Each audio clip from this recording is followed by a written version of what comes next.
आज के वीडियो में हम लोग बात करने वाले हैं नॉट गेट पर। तो सबसे पहले देख लेते हैं नॉट गेट है क्या। तो बाकी गेटों की तरह ये भी एक लॉजिक गेट है, लेकिन इसमें सिर्फ और सिर्फ सिंगल इनपुट होता है और सिंगल आउटपुट होता है। मतलब एक ही आपको इनपुट इसमें होता है और एक ही आउटपुट होता है।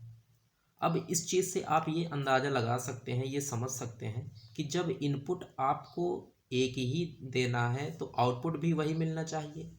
तो इस गेट की हमें ज़रूरत क्या है?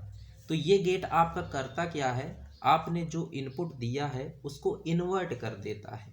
इन्वर्ट करने का यह मतलब है कि अगर आपने इनपुट हाई दिया तो आपको आउटपुट लो मिलेगा, अगर इनपुट आपने लो दिया तो आउटपुट आपको हाई मिलेगा।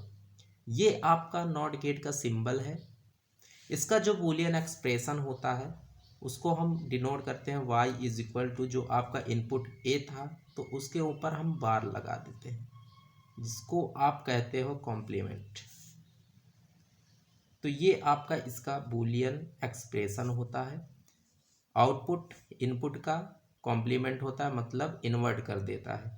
अब नॉट गेट का जो ऑपरेशन होता है वो आपका इस तरह से इसका सर्किट डायग्राम होता है। आप एक बैटरी लेते हो, उसके पैरेलल में क्या लगाते हो, एक स्विच लगाते हो, स्विच से आप बल्ब जोड़ देते हो।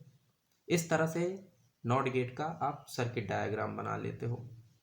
जब आप स्विच आप ऑन रखोगे, मतलब इसको आप 1 कर दोगे, तो आउटपुट क्या कर देगा, ये इसको इनपुट को इन्वर्ट कर देगा, तो आउटपुट आपका 0 मिलेगा, मतलब बल्ब नहीं जलेगा। और जैसे ही आप इनपुट को स्विच को ऑफ कर देते हो तो आपका आउटपुट इसका इन्वर्ट मिलेगा, मतलब 1 मिलेगा, दैट इज़ बल्ब जलेगा। यही दो केसेस सिर्फ हो सकते हैं इसके ट्रुथ टेबल में। ये आपका इसका ट्रुथ टेबल है। तो यही दो सिर्फ हो सकते हैं केस। अब नॉट गेट वही सारी चीज़ें फिर से लिखी हुई हैं कि अगर आपका इनपुट जो है 1 है तो ये 0 दे देगा, अगर आपका इनपुट 0 है तो ये उसको कॉम्प्लीमेंट दे देगा, मतलब उसको इन्वर्ट कर देगा, 1 दे देगा। जैसे हमने पिछले गेट में पढ़ा था एंड और गेट में कि वो 2 डायोड से मिलके बने होते हैं, वैसे ही आपका नॉट गेट जो होता है वो ट्रांजिस्टर से मिलके बना होता है। ठीक, तो ये था नॉट गेट। अगले वीडियो में हम लोग बात करेंगे नैंड गेट और नॉर गेट के बारे में। कुछ चीज़ें और भी इम्पॉर्टेंट है नॉट गेट के बारे में। नॉट गेट ही पूरा इम्पॉर्टेंट है हमारे लॉजिक गेट में, क्योंकि नॉट गेट अगर नहीं होता तो आगे के लॉजिक गेट्स हम नहीं पढ़ पाते।